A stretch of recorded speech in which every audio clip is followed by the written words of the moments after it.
Welcome. Welcome to the Ministry Forum podcast, coming to you from the Center for Lifelong Learning at Knox College, where we connect, encourage, and resource ministry leaders all across Canada as they seek to thrive in their passion to share the gospel. I am your host, the Reverend John Borthwick, Director of the Center and Curator of all that is ministryforum.ca. I absolutely love that I get to do what I get to do, and most of all, that I get to share it all with all of you. So thanks for taking the time out of your day to give us a listen, whether you're a seasoned ministry leader or just beginning your journey. This podcast is made with you in mind.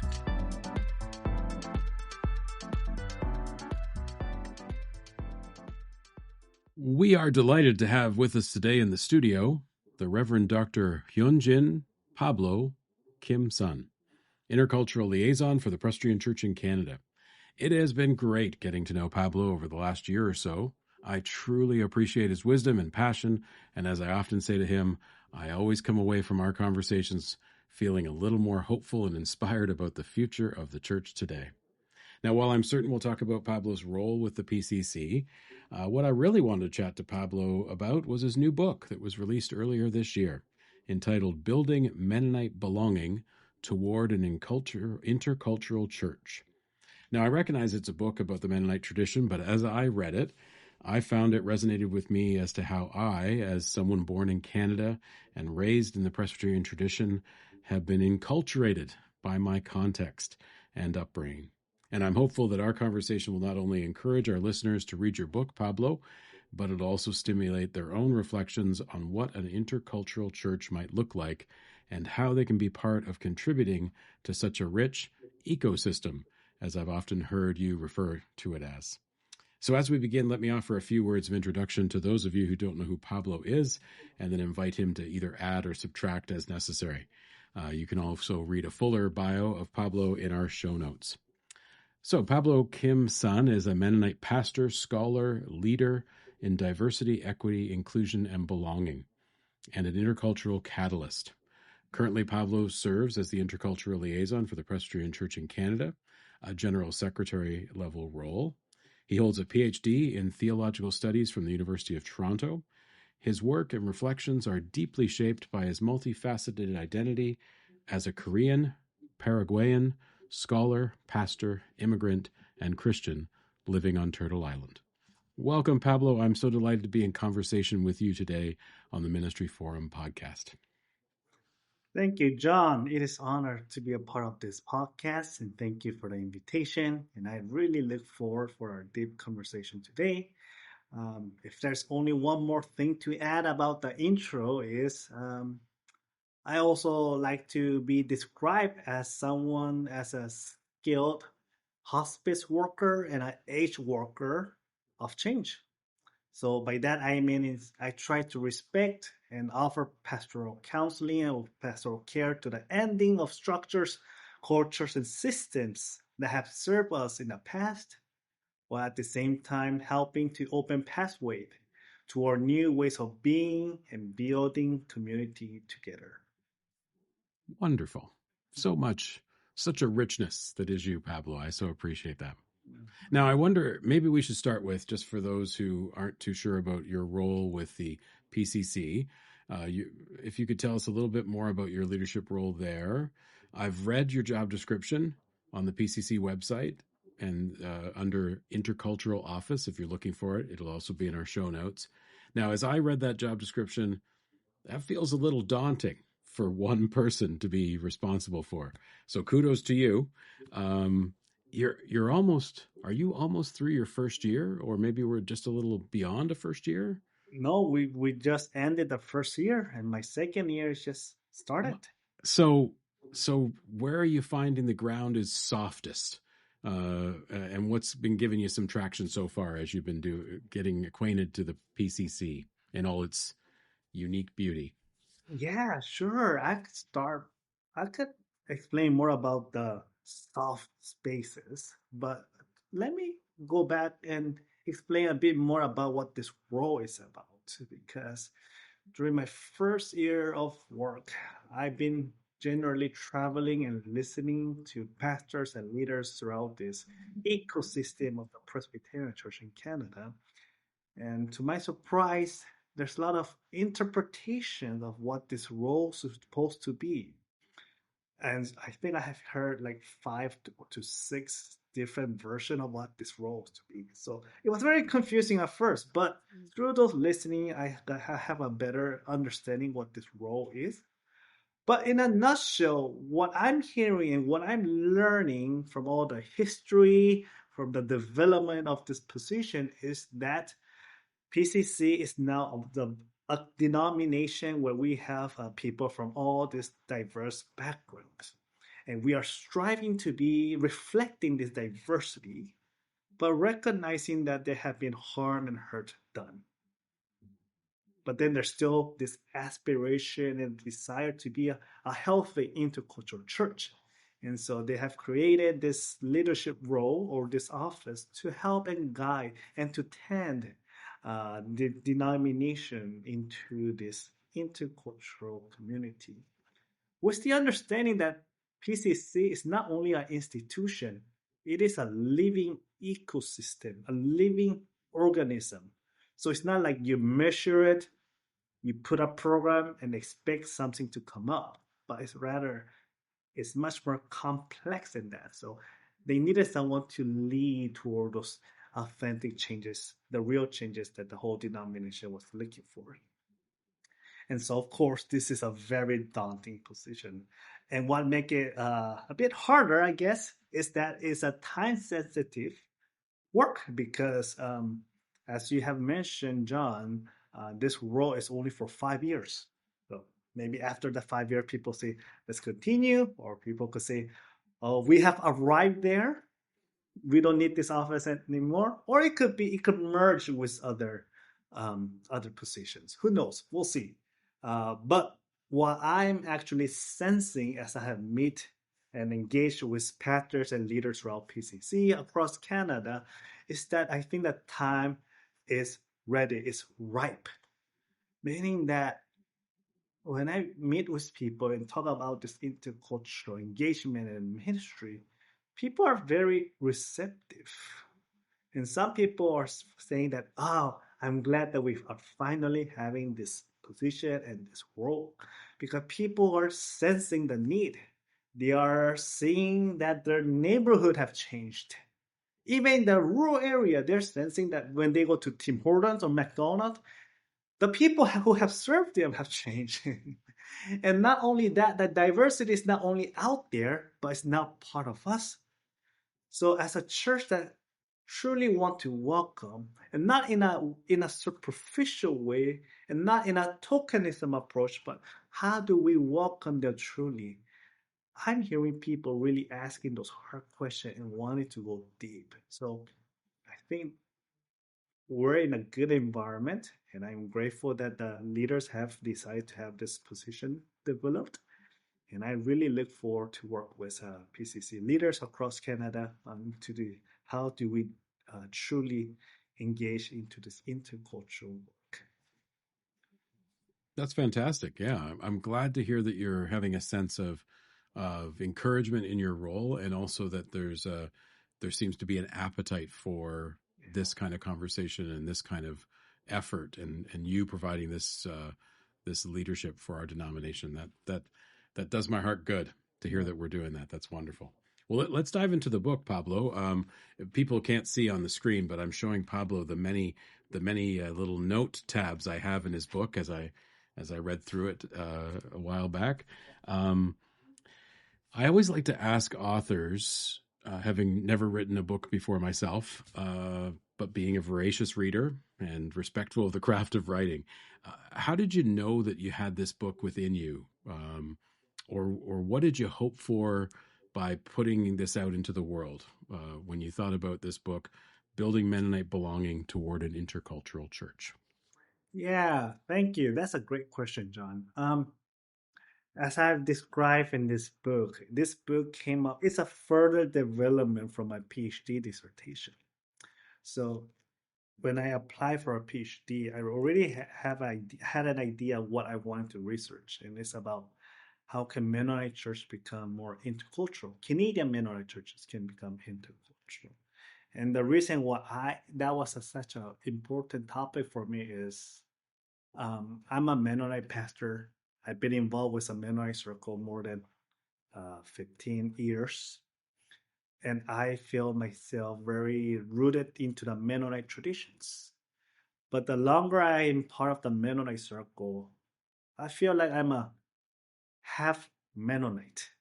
And let me unpack that a little bit more, half Mennonite, because the Mennonite community is very unique in the way that it has this strong connection of ethnic Mennonite and Mennonite faith integrated.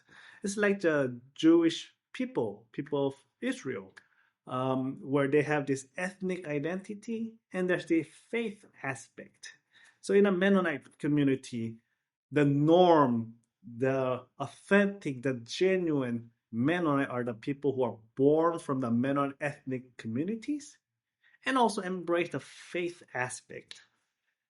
Not all the communities see you in that way, but that is the general sense that I get to feel and experience when I enter to different Mennonite circles. And so then, as a Korean Paraguayan who joined Mennonite through faith, I often feel like, can I ever be a full Mennonite? And there were moments, to be honest, there were moments I felt like, maybe I should go and choose another denomination. Maybe it's just not for me. But because this faith aspect of Mennonite was so important and crucial, I also discovered through the Mennonite faith expression that no, I have to rather stay here and advocate for the change. For the change where all the people who are like me could join and experience full belonging. And part of that change making is what I decided to focus is uh, shaping and reshaping our Mennonite churches to become intercultural community. And so then that became my topic of dissertation.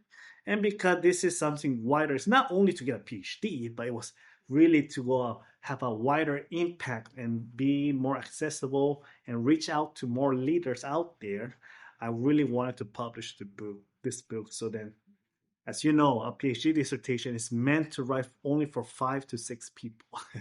But so that's why I have to revise thoroughly and make it as accessible as possible. But understanding that this was a development from a PhD dissertation, and so it's not as accessible as I want it to be. But I did my best so that it could be read by lay leaders as well, not scholars. And also, I have revised it in a way that could be read by non-Mennonites and find inspiration in this book. Yeah, and that was certainly my experience. I know you had mentioned to me before that this book might not be interesting to anyone but Mennonites, and so I would respectfully disagree. As I read it, I found it really accessible.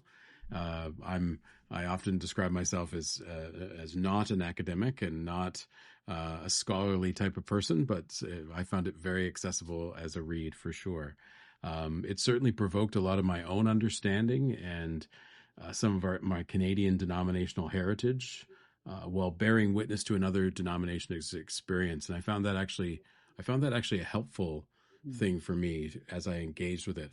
You speak about within the Mennonite tradition, there's that sense of will I ever be a full Mennonite?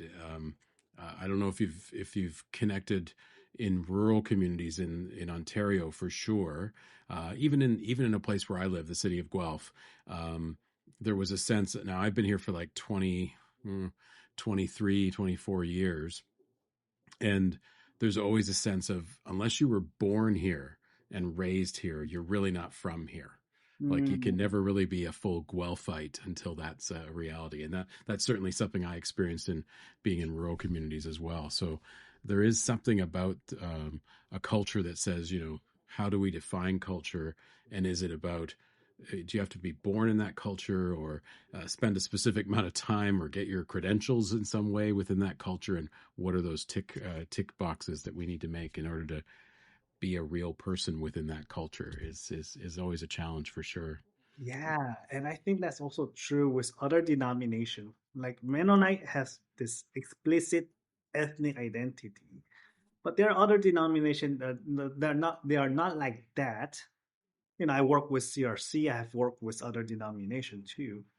CRC still have this strong Dutchness, but other denominations do not highlight their ethnic or their legacy identity.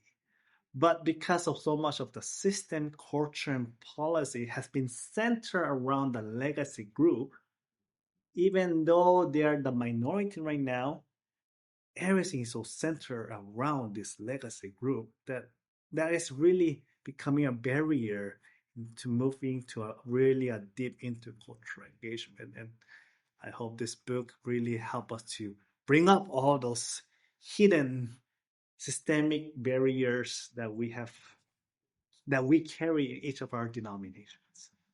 Well, and I wondered as I was reading it for myself, I found it to be maybe in a way a safer entry point, Mm. to look at this concept in the context of another denomination's stream.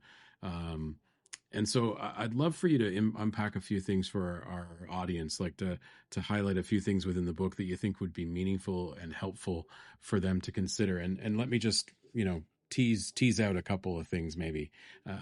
In your introduction, you offer the readers a glimpse of the journey you're about to take them on.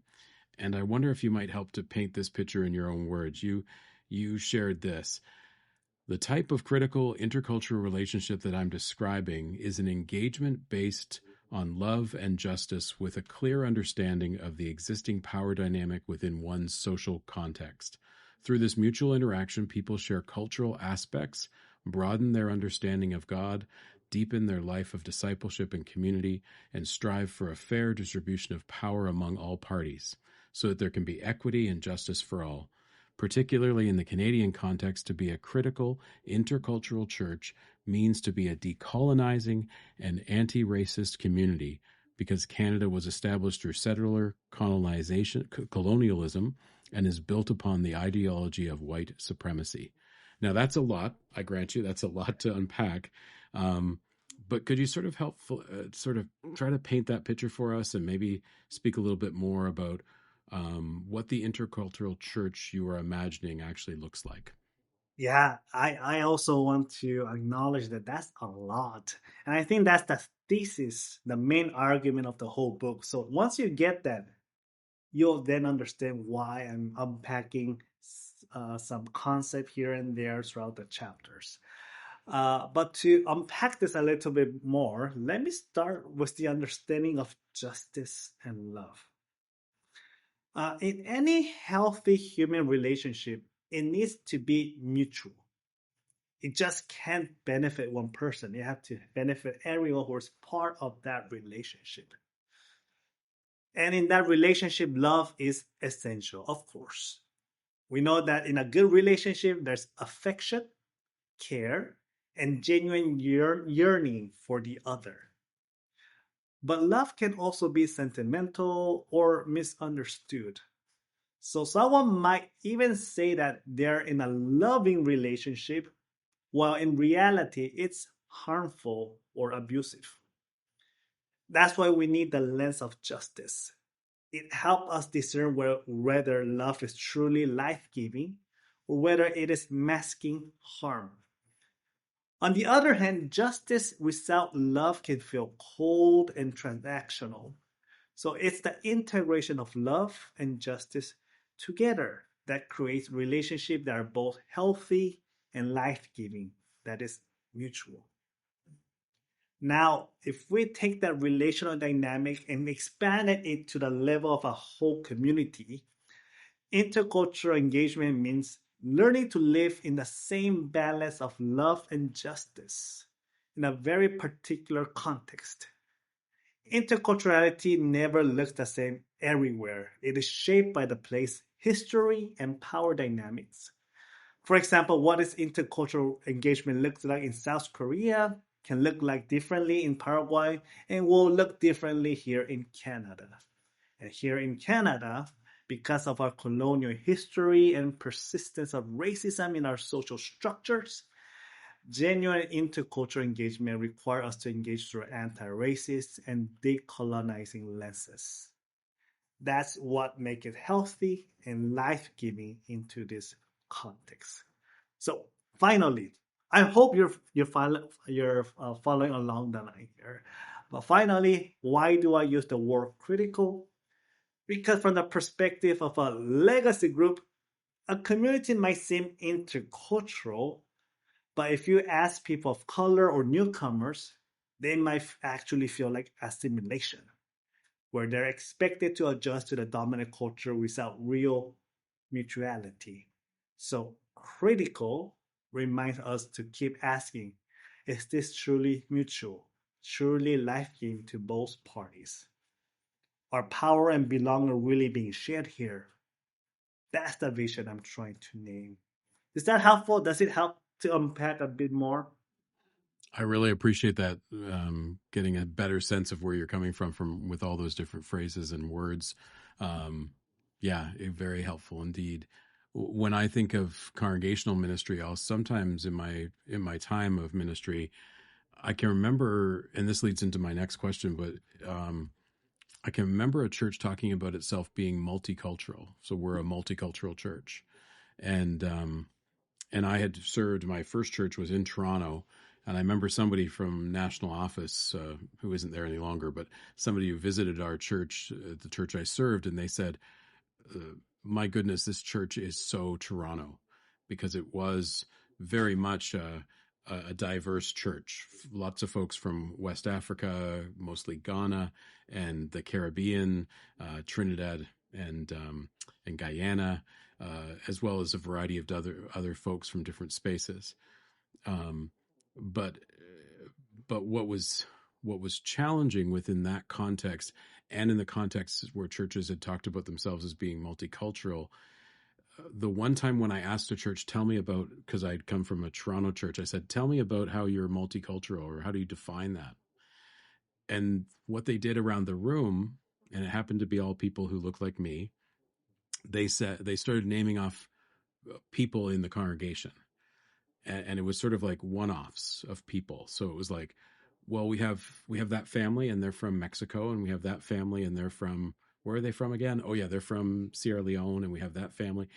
And I was just bearing witness to a notion of we're a multicultural church, and holding that up with some, esteem, like we're a multicultural church, but having a sense of people were just being identified by the countries they came to. And definitely within leadership, within activity in the congregation, there wasn't that full sense of, is there a sharing of responsibility? Is there an obvious participation in the variety of cultural giftedness and expressions? And even the congregation I served in Rexdale, it was a Rexdale Presbyterian Church. There, if you just even looked at music, we had folks from the Caribbean and West Africa who have musical traditions that never got a chance to be expressed, despite a lot of different efforts and ways of doing that.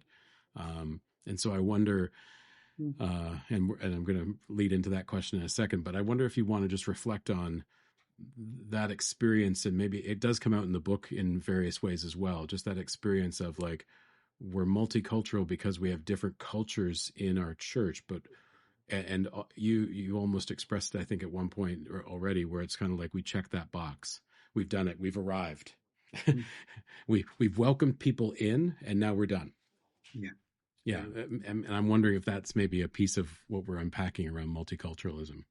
Yeah, those terms and concepts, like this all is connected. Also, this different understanding of engaging with differences. Are we talking about cross-cultural? Are we talking about multicultural?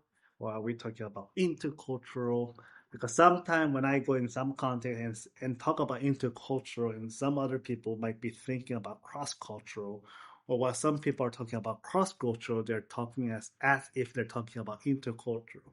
So differentiating this key concept is very important. Like, to be very brief, cross-cultural is about going beyond your home culture, your comfortable culture to another context and be exposed and have and you could form good relationship. But once you come back, your home culture, your home cultural context is not influence, but it might have influenced you as a person, and it might have caused you to reflect more about your culture and also create this good relationship when you went to the other places. It's not that deep transformation experience. It's just a good, helpful experience. It's like a vision trip where people go to a vision trip or when they go to a short-term mission. Those are cross-cultural. Multicultural is more like where you have diverse people in your community, and people might celebrate or might not celebrate that diversity, but you are navigating how to live in that diversity, how to be a good neighbors. So the emphasis of multicultural is the representation of differences, but it doesn't mean that you're engaging with those differences. You could just be a good neighbor. So that's some key term that people use in a multicultural context and dynamic is how to tolerate the other. So how to live that difference without not being so bothered by them. Engage with them minimally, but not so much that they cross your border. So then a good image of that is mosaic. Mosaic, they have all these beautiful small pieces together, come together. But another important part of the mosaic image is there's a strong highlighted line between all the pieces. There's your boundary, that's my boundary. You better respect those boundaries. But let's celebrate the differences here. And then another deeper level that we're trying to encourage is intercultural, meaning the term is focused on inter, so it meaning the relationship between these different cultural groups. And it's not only stopping on the being a good neighbors, but also seeking to be transformed, mutually transformed. And through a mutual transformation, we're seeking something broader together, like worshiping God that's beyond our cultural understanding. Following Christ that's beyond one cultural way of following Christ. It's really enriching every one of us. But I also want to comment that it's hard to become intercultural without going through the process of multicultural. So when you're only a homogeneous community, or if you're a community that's only of people with your own cultural context, it's hard to become intercultural. So being exposed to different cultures is also a good way of, you know, transitioning to the next steps. I really appreciate that, Pablo. The chapter 4 of your book, Canadian Multiculturalism and Interculturality, it really blew me away. It was I think it should be required reading for all Canadians raised in the Papa Trudeau years of the 1970s and 80s, such as myself. Um, I'd say it really even disrupted me in some ways because it reminded me of an Indigenous presenter one time who called out a predominantly white audience and was saying to folks, "You all use this expression, that you're a colonizer. What you all need to know is that you people have been colonized too. You aren't just a colonizer; you've been colonized." And I I'm aware that I was spoon fed multiculturalism from the day I was born. As with pride, a sense of like being Canadian meant you were multicultural. We're not like those people to the south of us who have melting pots. We have a mosaic. It's a beautiful thing. Um, and so yeah, I think I've made some progress over the years around understanding that. I'd really encourage folks when they dive into the book to really pay attention to that chapter 4. And I so appreciate the nuances between multicultural, cross-cultural, and intercultural, and that reminder that it's incredibly difficult to become intercultural if you haven't touched on those other pieces in some way, but also that if you're a monoculture, it's a very difficult journey to become intercultural if you don't have a lot of experience in that world. Um, And I must say, so you go ahead, Pablo. Yeah. Yeah, I just want to comment that you talk about multiculturalism, Canadian multiculturalism. You know, I started by talking how intercultural is very contextual. It has to be contextual. And when we talk about intercultural church in Canada, we can't take out the understanding of Canadian multiculturalism in our understanding of intercultural because, as you have mentioned, this Canadian multiculturalism is intentionally crafted by political leaders.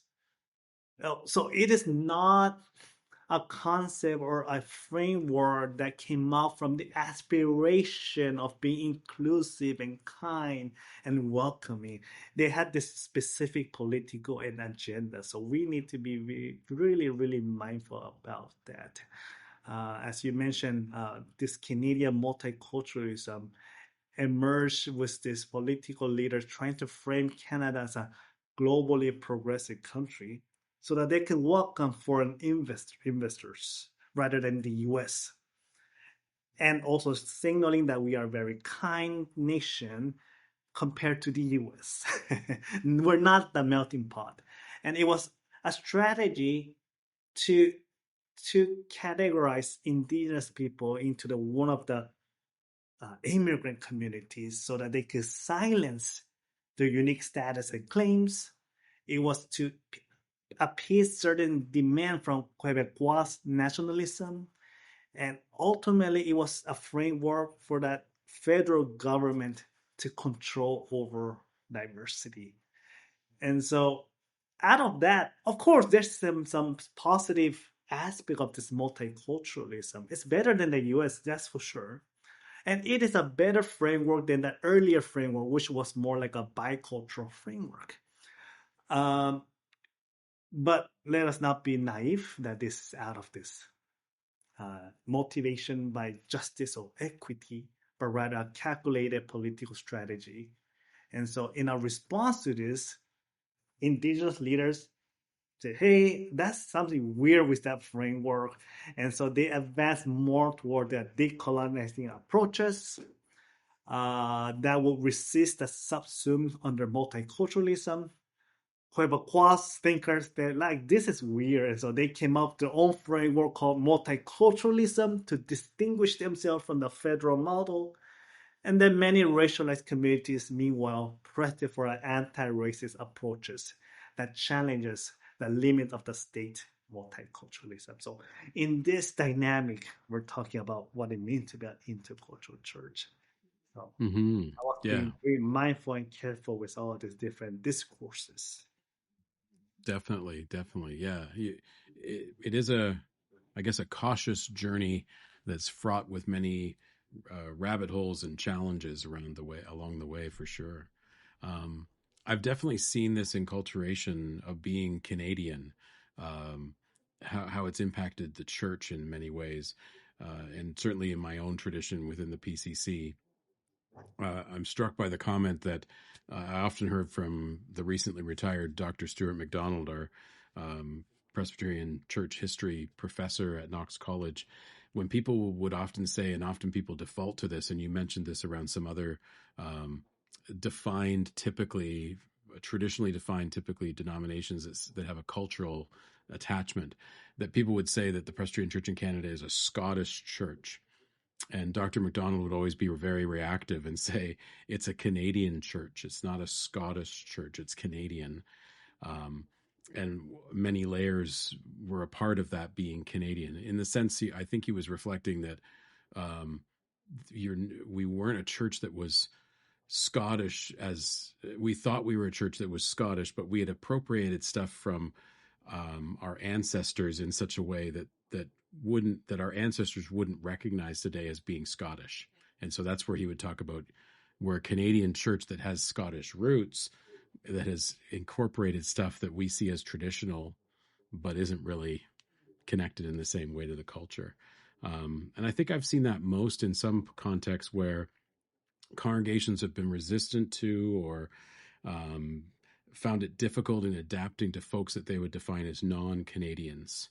Um, and you do highlight this in your book a few different ways, but broadly defined, that would be things like, language, accents, maybe education or experience, or even color.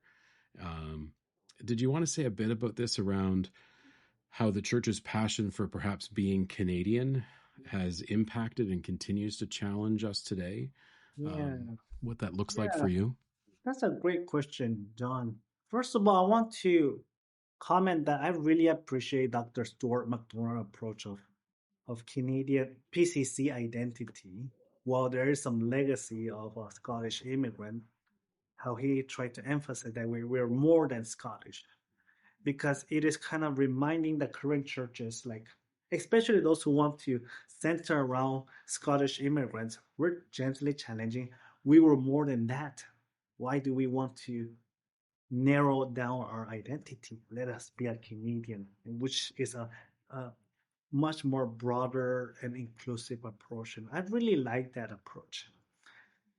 But now let's go back with that being a Canadian, because um, being now that I'm being part of a PCC and trying to understand PCC culture, and when I ask them what does PCC mean, uh, it always mostly start with, or even though they don't start with this, they also always add this UCC element into their answer that we're not UCC.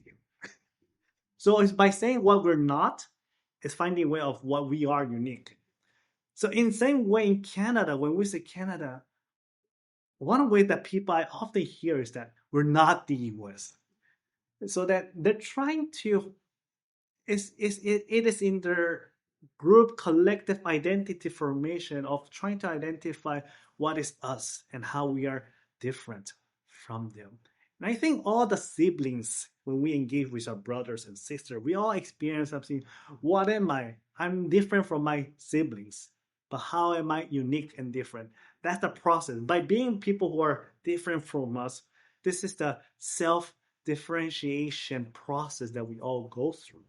So, which is very healthy, which very normal, especially where in the South is constantly looking to, look down or take over part of what we value.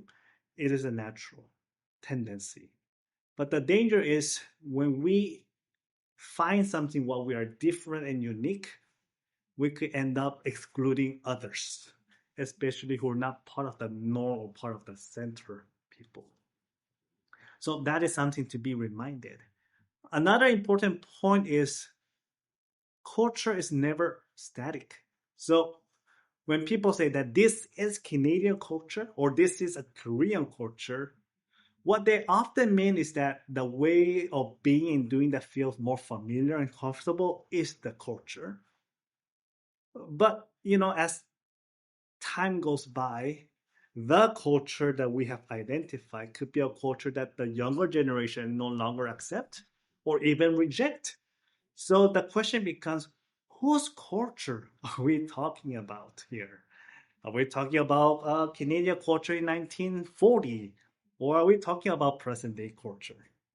And also, let us remember that when we have new Canadians, like people from the global South or the global majority, they are Canadians. And they are one of the core people who are constantly shaping and reshaping our Canadian identity and culture. So our Canadian culture is evolving. So being reminded of that when we talk about Canadian culture, it could be used in a way to be inclusive, or it could be used in a way to exclude others. But fundamentally, from a Christian perspective, we know that we are invited to go beyond our national framework. Yes, we are. It is important to celebrate that national uniqueness, the gift, the land that we are enjoying. They're all good. They're not bad. They're all good. Something to celebrate. But we know that we are a church that is the whole church, one body, one global Catholic church. So it's also constantly inviting us to go beyond our national framework. while also celebrating the unique mix of each culture. And I think this vision comes more clearly in Revelation 7. It's a powerful reminder that we are a church of every nation, tribe, language, gathered together to worship God and Jesus. And that's the horizon we are called to live toward, where all cultures are honored, yet all are transformed in Christ. Definitely. I found it interesting when you were talking about, which culture are we labeling and passing that culture on. I remember an experience I had, and I've just read. Speaking of Stuart McDonald, I just read his book recently, his newest book, Tradition and Tension, and he talks a lot about the growth of the church over the 1950s, 60s. Over a period of time, there was a bump in growth after the war.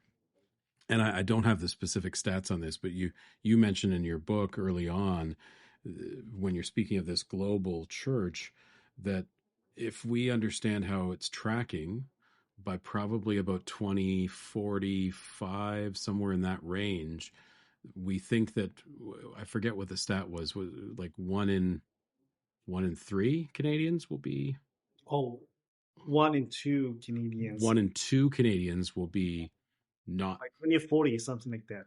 yeah, Yeah, by about 2040 will yeah, not be like, will be immigrants to this country. Is that yeah. that's correct. And as I understand it, from a human resource staffing perspective, I have a few connections in that world in my life.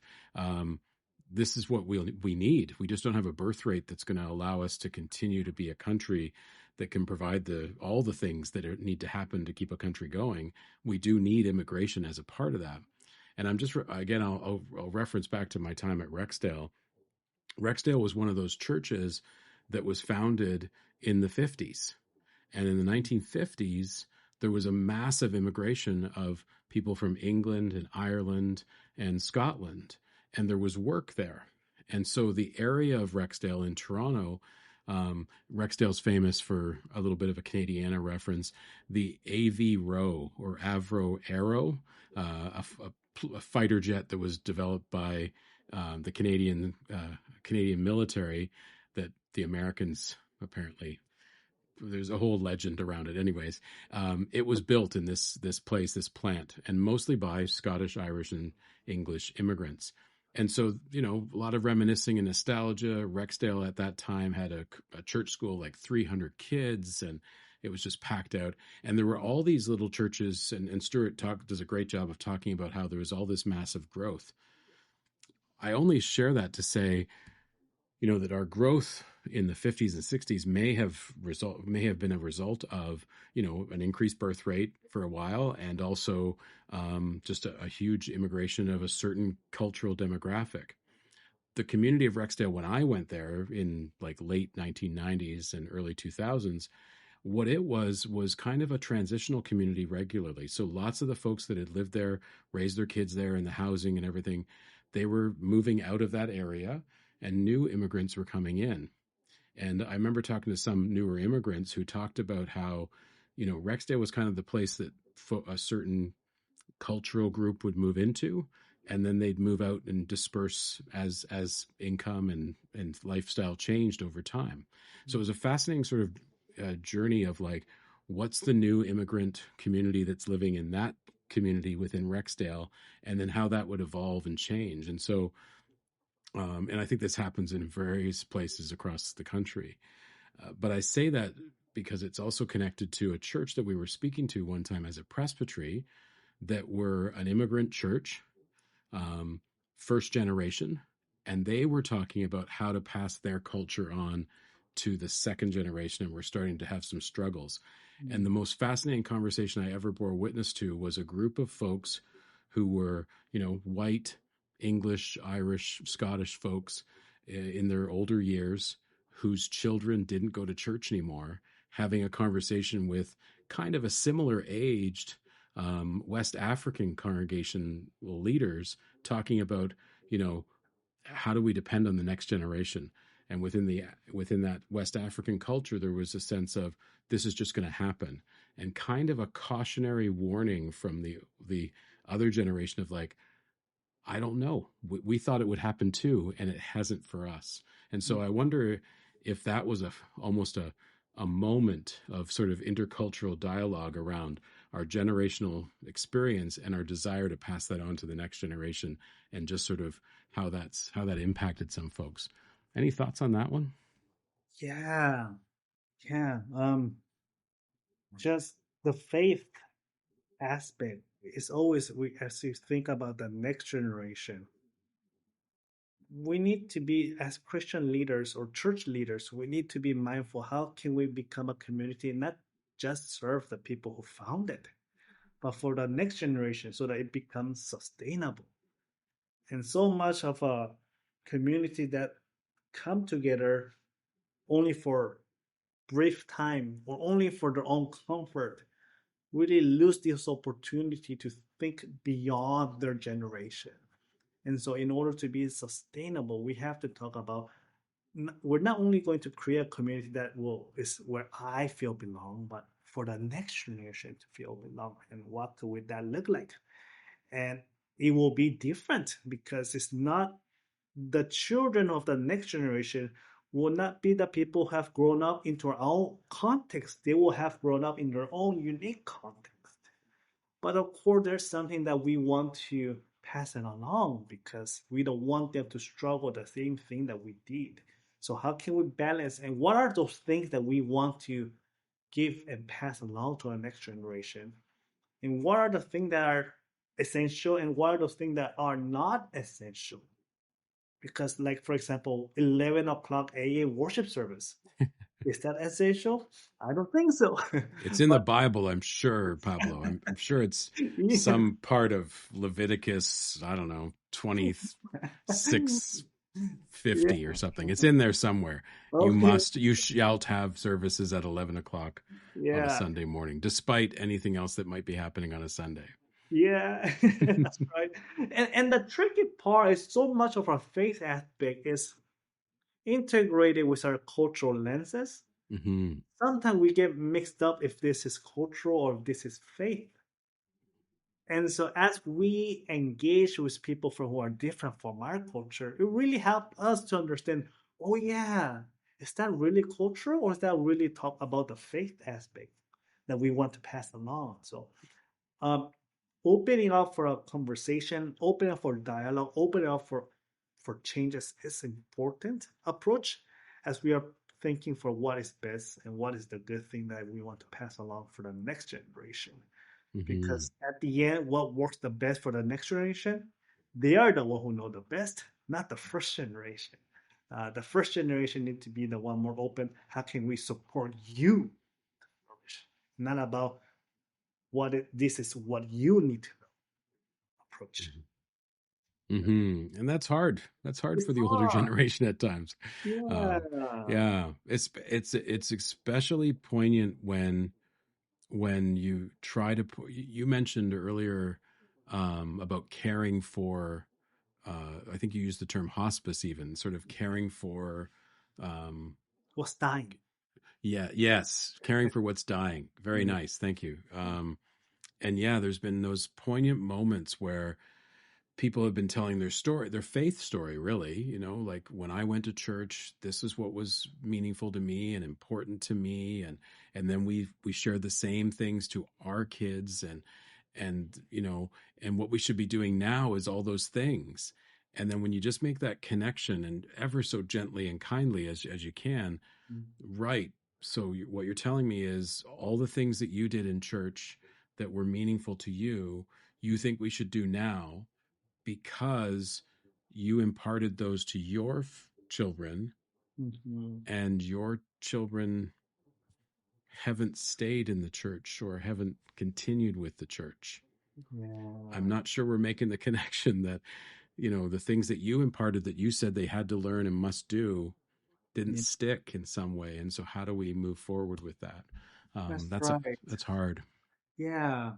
And thinking about the second generation here is sometimes they are also confused about when the older generation impose something to them, they could also see that it's faith, that it's not cultural. And so then, well, then if this is faith, I'm going to reject this faith. But actually, what they're really rejecting was the rigidity or that cultural aspect of the faith, not the faith itself. And so it's very heartbreaking when the younger generation reject faith, but what they really were struggling were not the faith aspect of the gospel, but the other cultural aspect of the practices that the older generation have continued, which have worked for them, but not for the new generation. Hmm. Yeah, Yeah. I think this is an aspect we could talk about a lot. I'm really ruminating around things like the things that we attach to faith that Mm-hmm. aren't really, Mm-hmm. that are really more about our culture. So it could even be about how expressive we are in worship. I can remember being raised by a family that were Scottish Irish types, um, who was showing emotion and being uh, lively, perhaps, in a church place was just not appropriate. Like that's just not what you did. You weren't allowed to be excited and happy.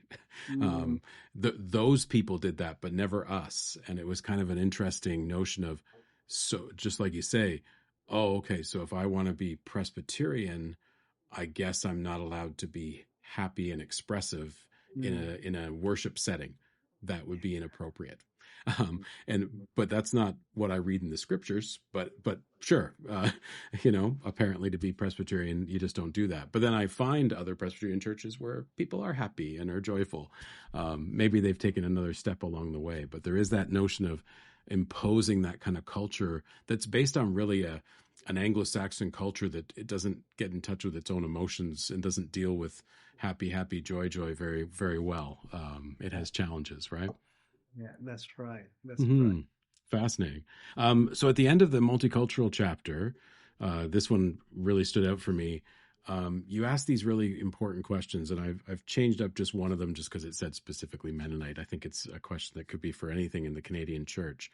But I wanted to share the questions and then wondered if you could help maybe unpack a bit of that for our listeners today. So you asked these questions. What does it mean to be a faithful church in Canada? How should we deal with the diversity and difference that exists within and outside of the church? How can we embody an alternative community, a messianic community, which you unpack in the book, so do read the book, and be a witness to peace in this society? What beliefs and practices might be a hindrance to a church that desires to become intercultural? And what would a Canadian, you say Mennonite, or any denomination, intercultural church look like? Clearly, people will need to read the book to get a better sense of how you've unpacked these kind of answers to these questions throughout the book, which you do really, really, really well. But I wonder if you just to stimulate our listeners' interest and thinking around these kind of questions, and especially considering the current reality that we're facing today in our global society, in our global church, even as we navigate our neighbors to the south, which former Prime Minister, the late Prime Minister Pierre Elliott Trudeau said it best in 1969. Speaking about multiculturalism as well, it's like sleeping next to an elephant. Mm. It can be a little uncomfortable, and whenever that thing moves, look out. So, wondering, yeah, if you can give us some thoughts to stimulate our thinking around some of these big questions you're asking. Yeah, and those questions were meant for people to come up with their own answer so Hmm. that they can come out with what it means to be a faithfully following Christ in a specific context that we're living into it. So if you are in a rural area, you might have a different answer. If you're in a urban area, your answer might be a bit different. But wherever you are, we're all being invited to ask ourselves, what does it mean to faithfully Christ wherever where we are placed? But I've been reflecting this question, and thank you for sending that question prior to our meeting, our conversation here. And I gave some more thought. And I'm just thinking, what time are we living now? Because by the time when I submitted my manuscript to be published, it was like a year ago, or a bit more than a year. And now we are living in a very different environment. So it's something that we should consider. But just reflecting where we are today here in North America, and when I mean North America, specifically here in Canada and the US, we are living a time when differences are often treated as problems or sources of division. And then this fuels polarization and fragmentation. And in the US, for example, we are seeing movements seeking to erase or censor differences in viewpoints. And in social media also amplify this by creating echo chambers through algorithms that mostly expose us to voices we already agree with. So then opinion becomes facts. And on top of that, the rise of AI has intensified disinformation and misinformation. So instead of engaging one another in real relationship and asking good questions, people are increasingly outsourcing truth to technologies. And technologies that, for most part, are designed and controlled by a narrow group of people, uh, namely white tech bros. And in this sense, AI can actually accelerate assimilation rather than encourage authentic diversity. So, against this backdrop, the churches has a prophetic role. When we live to appreciate and embrace differences, when we practice navigating them together with humility and care, we are offering the world an alternative way of being. When we truly love one another across our differences, the world can see that we are followers of Christ. That, I believe, is part of what it means to be a faithful community of Jesus in here in Canada. And in relation to our southern neighbor, the elephant in the room, it's tempting to retreat into nationalism to protect something. Pride and gratitude for a country are not wrong in themselves, but as Christians, our identity cannot be reduced to national boundaries. Our deeper identity is rooted in Christ, and it calls us to embody a community that transcends borders, embraces diversities, and bear witness to God's shalom. So that is what is my reflection of, based on your very good question, of where we are today in today's situation and context. Well, and as I said at the beginning, listeners, this is why I get more inspired every time I listen to Pablo. I appreciate you, Pablo. Thank you. Wow. Lots to think about in that way. I recognize it's early days. You're just over the year mark in your first year of what we hope will be many, but we understand there's a term, but Yep. maybe it's a loose term. Could be widened. Could you comment on where you're seeing some hope for our journey towards an intercultural church? And I'm trying to keep this podcast a safe space for you, my friend, for you and I, as employees of Team PCC. Yours may be perhaps a little more than mine, but still, if you wanted to even if you want to break out of the PCC bubble, perfectly fine. But maybe what glimmers of inspiration you might be finding for us that you could even point to for us as Presbyterians. Places you're seeing some really interesting things that relate to this vision for a truly critical intercultural church today. Because I know you've got other experiences in other denominations as well. So wherever you want to go with this, I'm open to hearing some more inspiration. Yeah, for sure. Well, I want to share the one of our exciting initiative that I'm working with Priya Andrade, with our intercultural program coordinator. So this is a program specifically for the PCC denomination, and that is Priya and I are designing to run an online learning program. It's in total 3 courses. One course is done developing, and now we're in the pre-pilot stage. And in October, we'll go into a pilot stage and hoping to launch this formally in February 2026 for all the PCC churches and members across Canada. I won't be able to travel all the more than 473 churches across Canada. So we want to really utilize this online platform for the learning experiences for churches who are hungry and yearning to learn more about online learning in this topic of intercultural engagement. And each program is meant to focus for around 2 to 3 months of time period. It's not very intensive.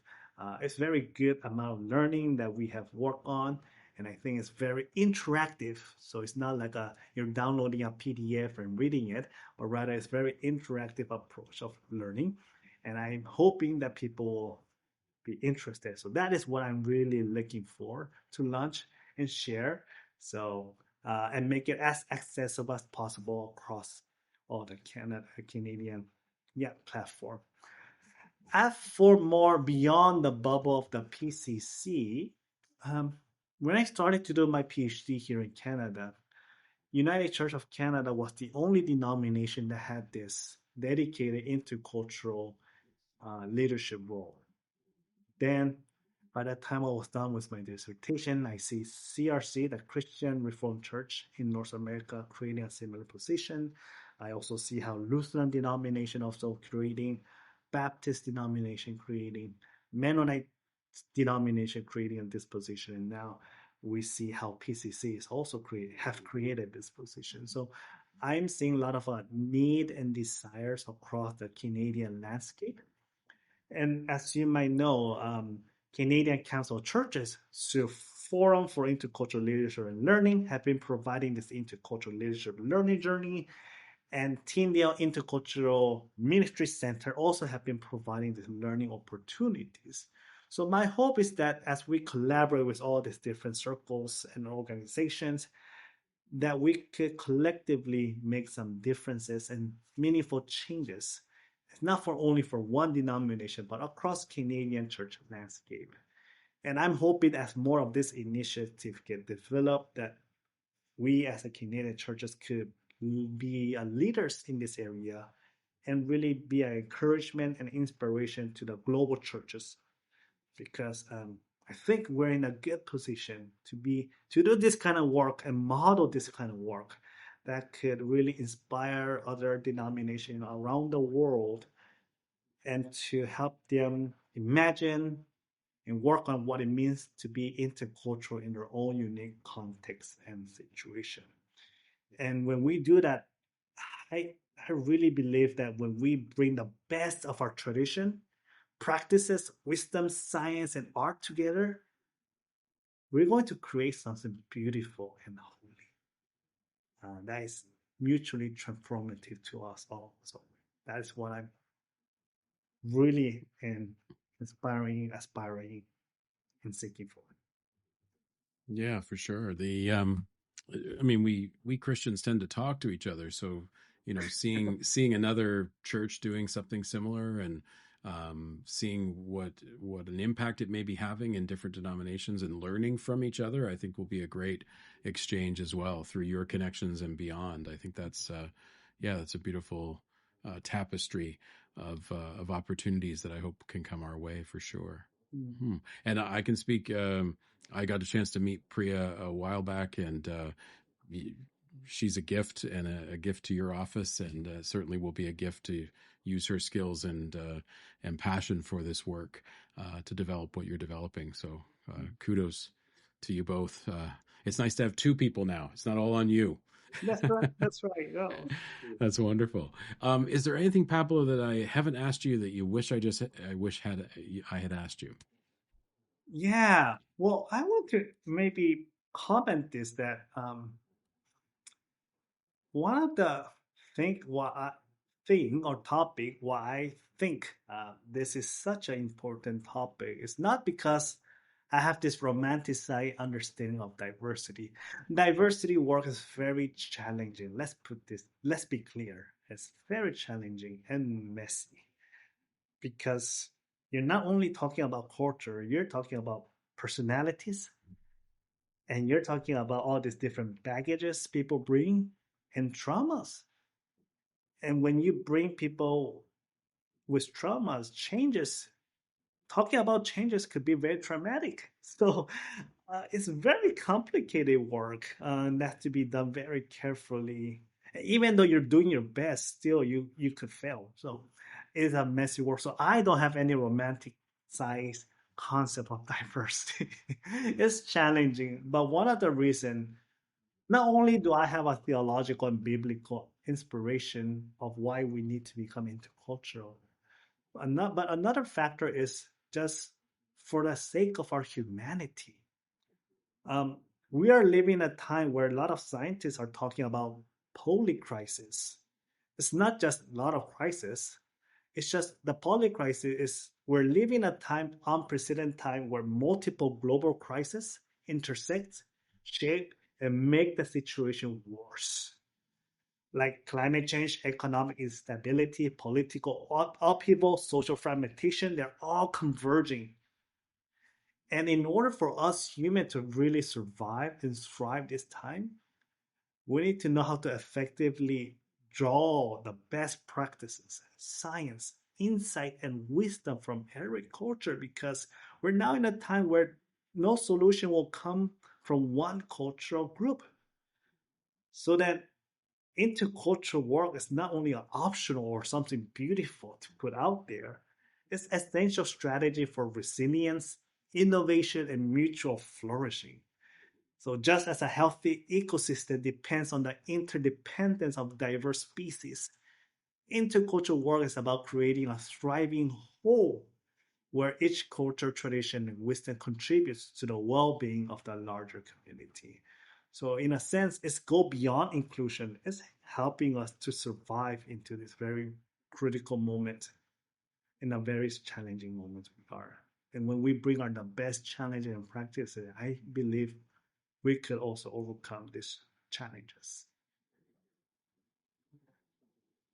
Another dose of inspiration, Pablo, for sure. That's why I so love that you when you first started talking about the work that you were going to be doing, you talked about an ecosystem, and just having that sense of, ecosystems thrive when everything in the ecosystem is thriving. And so how are we pulling together to make sure that everything in the ecosystem can thrive and not just survive but thrive and flourish? I think that's beautiful. A bit traumatizing around the poly crisis, but unfortunately, I personally am far too linked into all that kind of world, and I try to again. You've given me hope that even as I read diverse authors on the future and how we're addressing some of these crises, absolutely what they say is there's got to be some kind of coming together of people from various disciplines, various cultures, various communities, and there has to be more collaboration, more working together if we're ever going to have hope of everyone in this ecosystem thriving and flourishing, for sure. Pablo, I wonder if I could end on a moment of celebratory promotion. There's nothing, I don't think it's shameless to promote oneself. So you've already mentioned that you and Priya are working on these courses. Are there other things in your office that you wanted to let maybe our listeners know, even as a sneak peek, that we should take note of? And if there's anything you want to share, you can send me some links and I'll put it in our show notes for people to follow up on if they'd like. Or maybe you want to talk about your next book. I don't know. Maybe you're working on another book. You're an author guy now. Oh, yeah, thank you. Well, another exciting thing that our office is working is so much of the interculture could end up becoming head knowledge. So what become very important as a next step, other than those online courses, is how can we implement what we have learned here? And a lot of learning comes from cohort learning. So we're planning to launch some of the church cohort programs sometime next year. So we're in the early stage of developing, and we have people who will be helping with the cohort learning where it focus of course on learning, but it focus about more what can we do as a church, specific changes can we make in our churches during this cohort. So it's a hands-on practical learning, and it is more like a peer-to-peer learning approach. So it's not like someone like me come and say this is what it should be like cohort, but rather churches bring their stories, their challenges and opportunities, how God has been working. And through those stories, we get to discover together what are some changes that God is inviting us to do in our specific local congregations. And then through the mentoring and supporting throughout this month, we'll be helping and encouraging each churches to commit to the changes that they have outlined in the beginning of the cohort program. By the end of the cohort program, they have at least something specific thing that they have implemented and shared their feedback. And it's totally okay if those practices have not gone well, because it is a learning moment.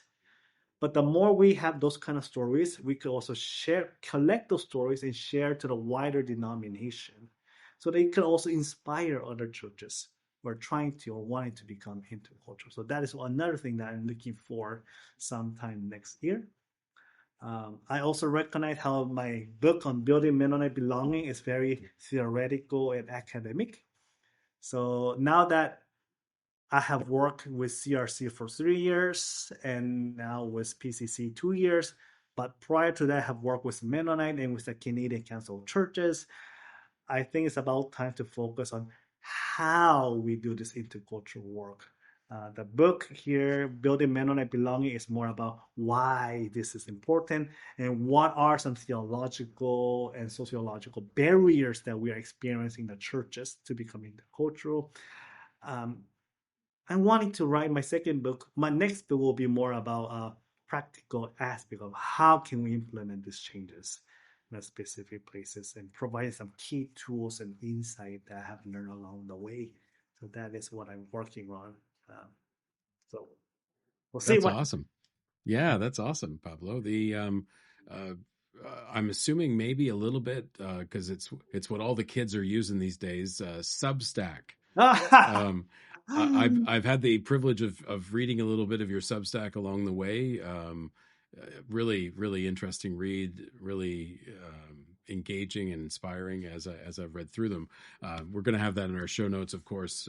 Your Substack is that a bit of how you're teasing out sort of some of the thoughts of what you might be want to percolate for your next book? That's right. I began just to share some insight, but then as I started to write this Substack blog and hear people's feedback and seeing this positive feedback, I'm realizing I could use this platform as a way to see what people are interested in, and based on that, have an expanded version of this blog that becomes a book. And maybe Excellent. As I become a book, people could also contribute, share their thoughts or comments of my manuscript and see where it goes from there. So I got my inspiration there. So that's awesome. Yeah. That's awesome. Yeah, it's a great read, and would really encourage our listeners to subscribe to your Substack.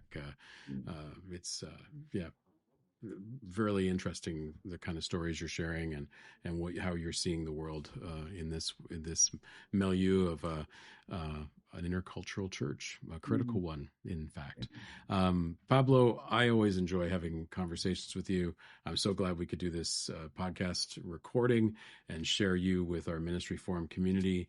I hope people will connect with you, and as you start to roll out some of the things you're doing, I really hope that our little PCC starts to engage with some of the awesome stuff that you're bringing to us. You're such a gift for our denomination to have as a resource, as an inspiration, and as just a good friend in ministry. Thank you so much for joining me today.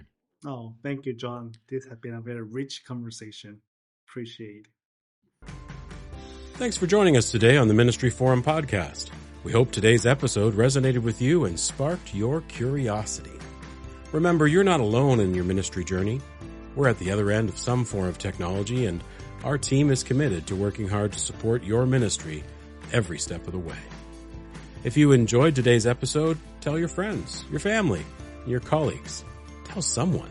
Please don't keep us a secret. And of course, please subscribe, rate, and leave a review in the places you listen to podcasts.